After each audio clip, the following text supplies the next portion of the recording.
పాంకుంట్ల ప్రసాద్ గౌడ్ గారి హస్తం గుర్తుకే, పాంకుంట్ల ప్రసాద్ గౌడ్ గారి హస్తం గుర్తుకే, ప్రతాప్ రెడ్డి గారి నాయకత్వం, ప్రతాప్ రెడ్డి గారి నాయకత్వం, రేవంత్ రెడ్డి గారి నాయకత్వం, రేవంత్ రెడ్డి గారి నాయకత్వం, కొమ్మూరు ప్రశాంత్ రెడ్డి గారి నాయకత్వం, కొమ్మూరు ప్రశాంత్ రెడ్డి గారి నాయకత్వం. నేను మీ ప్రజా గొంతుగా రిపోర్టర్ చింతల మధుకృష్ణ. ఈరోజు మనం జనగామ మున్సిపాలిటీలో 25 వార్డు కౌన్సిలర్ గా నిలబడిన ప్రసాద్ కుమార్ గారితో ఉన్నాము. అయితే వారు కాంగ్రెస్ పార్టీ బలపరిచిన అభ్యర్థిగా బరిలో ఉన్నారు. మరి ఈ వార్డులో ఎలాంటి సమస్యలు వారి దృష్టికి వస్తున్నాయి, ప్రజలు వారికి ఏ విధంగా స్వాగతం పలుకుతున్నారనే విషయాన్ని వారిని అడిగి తెలుసుకుందాం.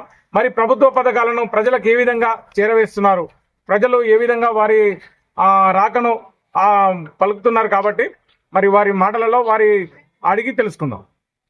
నమస్కారం, నా పేరు పాంకుల ప్రసాద్ కుమార్. నేను 20వ వార్డు కాంగ్రెస్ పార్టీ అభ్యర్థిగా పోటీ చేస్తున్నాను. నేను మొత్తం వార్డు మొత్తం తిరిగి అందరినీ కలిసి అన్ని సమస్యలు నేను తెలుసుకున్నాను. ముఖ్యంగా మురుగునీరు సమస్య ప్రధానంగా ఉన్నది, దోమల బెద ఉన్నది, ఫాగింగ్ కూడా సకాలంలో చేయట్లేదు, కోతుల బెద కూడా చాలా ఉన్నది. పిల్లలకు విద్యార్థుల కౌన్సిలింగ్ ఇటు అసలు లేనే లేదు. ఇక్కడ గతంలో ఉన్న కౌన్సిలర్ ఎటువంటి అభివృద్ధి కార్యక్రమాలు చేయలేదని చెప్పేసి నా దృష్టికి వచ్చింది. నన్ను అందరం గెలిపించండి, నేను గెలిస్తే యుద్ధ ప్రాతిపదికన ఈ మురుగునీటి వ్యవస్థ సక్రమంగా అయ్యేటట్టు చూస్తాను.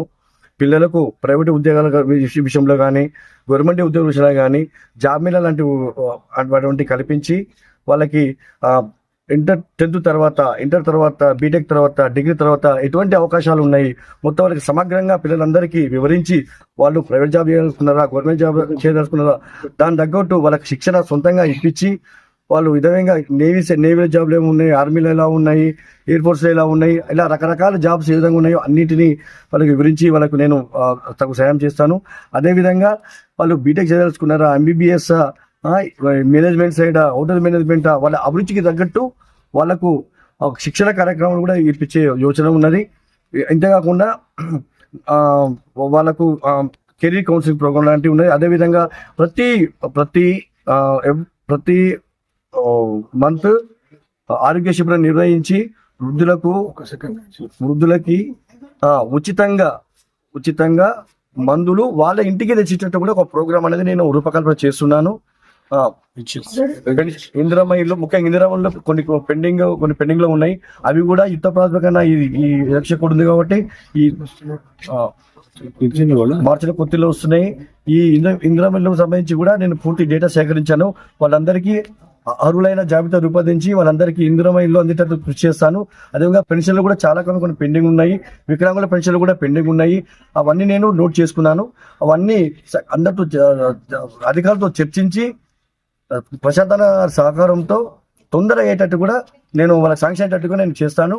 మీకు ఈ విధంగా అన్ని సమస్యలన్నింటినీ సకాలంలో పూర్తి చేస్తా అని చెప్పేసి, పరిష్కరిస్తా అని చెప్పేసి మీ అందరికీ హామీ ఇస్తున్నాను. ప్రజలారా దయచేసి కాంగ్రెస్ పార్టీ అభ్యర్థిగా పాంకుల ప్రసాద్ కుమార్ వినియోగించడం ఏమనగా, మీరు చేతి గుర్తుకు ఓటేసి అత్యధిక మేరతో గెలిపించండి. మనకు చాలా ఫండింగ్స్ ఉన్నాయి, మనం చాలా అభివృద్ధి చేసుకుందాము. మీరు అందరూ వచ్చి ఆగమగం చేస్తారు, ఇటోటై అటోటై అని అంటారు. ఆగమగం కాకూడదు. ప్రజలారా ఒకటే గుర్తుపెట్టుకోండి, హస్తం గుర్తు ఓటేయండి. నెంబర్ 4 బ్యాట్ పేపర్ నెంబర్ 4 హస్తం గుర్తు ఓటేయండి. చాలా మంది రకరకాల ప్రయాణాలు చేస్తారు. అమ్మా ఒకటి ఇటై ఒకటి అట్టై ఒకటి అంటారు. ఆగమనం కావద్దు, పరిశాన్ కావద్దు. గట్టిగా ఆలోచించుకోర్రి. 4వ నెంబరు ఫిక్స్, ఒక ఫోన్ కాలమ్మా అందుబాటులో ఉంటా, ఒక్క మెసేజ్ పంపండి, మీకు అందుబాటులో ఉంటా. అది ఏ సమస్య కానీ, అది మురుగునీటి సమస్య కానీ, వీధి దీపాల సమస్య కానీ, ఇంకేమైనా సమస్య కానీ, ఇంటి సమస్య, ఏ సమస్య కానీ, చెత్త సమస్య కానీ, ఎటువంటి సమస్య కానీ ఒక్క ఫోన్ నెంబర్, ఒక్క కాల్ చేయండి, ఒక్క మెసేజ్ చేయండి. ఈ పాంకుల ప్రసాద్ కుమార్ మీకు అందుబాటులో ఉంటాడు. ఏ సమస్య అయినా ఏమైనా లేట్ అయితే కూడా నన్ను గెలవట్టు అడగండి. మీ అందరికీ హామీస్తున్నాను. జై కాంగ్రెస్, జై కాంగ్రెస్. వార్డు ఇన్ఛార్జిగా బాధ్యతలు తీసుకొని ఇక్కడ కాంగ్రెస్ పార్టీ అభ్యర్థిని గెలిపించడానికి ముందున్న మన సామాజికవేత్త బచ్చనంపేట మండల నాయకులు మన జంగిడి విద్యానాథ్ గారు ఉన్నారు. మరి వారిని అడిగి తెలుసుకుందాం, ఇక్కడ ప్రచారం ఏ విధంగా కొనసాగుతుంది, కాంగ్రెస్ పథకాలు ప్రజలు గుర్తిస్తున్నారా, మరి ప్రజల స్పందన ఏ విధంగా ఉందన్నది విషయాన్ని వారి మాటలలో అడిగి తెలుసుకుందాం. ముందుగా 25వ వార్డు ప్రజలకు అందరికీ నమస్కారం. కాంగ్రెస్ పార్టీ అభ్యర్థి పాంకుంట్ల ప్రసాద్ గౌడ్ గారి తరఫున ప్రచారం కోసం నన్ను ఇక్కడ ఇన్ఛార్జిగా నియమించినందుకు కొమ్మూరి ప్రశాంత్ రెడ్డి గారికి ముందుగా ధన్యవాదాలు తెలుపుకుంటూ, వార్డులో గత 4 రోజుల నుండి ప్రతి గల్లీ తిరగడం జరుగుతుంది. గత 10 సంవత్సరాలలో బీఆర్ఎస్ ప్రభుత్వం ఎలాంటి సంక్షేమ పథకాలు చేయలేదు, ఒక ఇల్లు ఇవ్వలేదు, ఒక రేషన్ కార్డు ఇవ్వలేదు, ఎలాంటి పథకాలు తీసుకురాలేదు. 2 సంవత్సరాలైంది కాంగ్రెస్ గవర్నమెంట్, గౌరవ రేవంత్ రెడ్డి గారు ముఖ్యమంత్రి అయిన తర్వాత ఇందిరా మిండ్లు వచ్చినాయి, రేషన్ కార్డులు వచ్చినాయి, సన్నబియ్యం ఇస్తున్నారు, సంక్షేమ పథకాలు చాలా సంతోషంగా ఉందని ప్రజలు బ్రహ్మరథం పడుతున్నారు. ప్రసాద్ కుమార్ గౌడ్ గారికి ఏ ఇంటికి వెళ్ళినా కూడా ఖచ్చితంగా పైన కాంగ్రెస్ ప్రభుత్వం ఉంది, మాకు కాంగ్రెస్ అభ్యర్థి గెలిస్తేనే మాకు సంక్షేమ పథకాలు అందుతాయని, ఇంకా కొంతమందికి ఏదైతే లబ్ధి పొందలేదో వాళ్ళు ఖచ్చితంగా మీకే ఓటేస్తాం, మిమ్మల్ని గెలిపించుకుంటాం, మాకు సంక్షేమ ఫలాలు కావాలి. ఇక్కడ గౌరవ పల్లా రాజేశ్వర రెడ్డి గారు నడుతాను, ఆయన ఉన్నాడు కానీ ఆయన ఏం తేలేడు, ఈ 2 సంవత్సరాల్లో ఏం చేయలేరు. టీఆర్ఎస్ గెలిచినా కూడా వేస్ట్ అని జనాల్లో ఒక ఫిక్స్ అయిపోయినారు.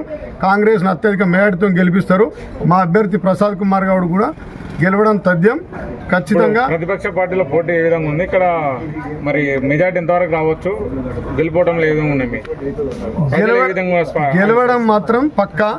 మెజార్టీ అనేది చెప్తాం, రేపు ఎల్లుండి ఇంకా 4 రోజుల టైం ఉంది. గెలవడం మాత్రం తథ్యం. మా అభ్యర్థి చదువుకున్న అభ్యర్థి. మేజర్గా ఏంటంటే తన సాఫ్ట్వేర్ ఉద్యోగానికి రాజీనామా చేసి తన బస్తీకి సేవ చేద్దామన్న ఆలోచనతోటి, రాజకీయాల్లో ఉన్న మమకారంతో వాళ్ళ నాన్న కౌన్సిలర్గా చేసిండ్రు. వాళ్ళ అన్న కూడా గత 30 సంవత్సరాలుగా రాజకీయాలు సుదీర్ఘంగా ఉన్నారు కాబట్టి నేను కూడా రాజకీయాలు చేయాలి, నాకు ఉద్యోగం చాలు అని ఉద్యోగాన్ని వదులుకొని వచ్చిండు. ఒక చదువుకున్న యువకుడిగా ఎలాంటి ఉద్యోగాలు ఇప్పించవచ్చు, ఎలాంటి డెవలప్మెంట్ చేయొచ్చు, ఏ ఆఫీసర్ తోటి ఏ విధంగా మాట్లాడి ఫండ్ తీసుకురాగలుగుతా అని సంపూర్ణమైన అవగాహన ఉన్న వ్యక్తిగా ప్రజలు బ్రహ్మరథం పడుతున్నారు. మెజార్టీ అనేది చెప్తాం ఇంకొక 2-3 రోజుల తర్వాత. గెలవడం మాత్రం పక్కా. ఇప్పుడు ఆరోగ్య శిబిరం ఏర్పాటు చేస్తే లక్షల ఖర్చు ఉంటుంది, అది ఎట్లా భరిస్తారు, ఎట్లా నడిపిస్తారు? తనకు కార్పొరేట్ హాస్పిటల్స్తో ఇప్పుడు మన మండల్లో కూడా మనం చేయించడం జరిగింది, నీకు తెలుసవి. తనకు కూడా ఏం చెప్తున్నా అంటే, ఈరోజు కార్పొరేట్ హాస్పిటల్స్లో మనం ఖచ్చితంగా తీసుకురావచ్చు, మన దగ్గరికి రమ్మని, మన దగ్గర ఇట్లాంటి ఇబ్బందులను ఉన్నారు అంటే కార్పొరేట్ హాస్పిటల్స్ వస్తాయి.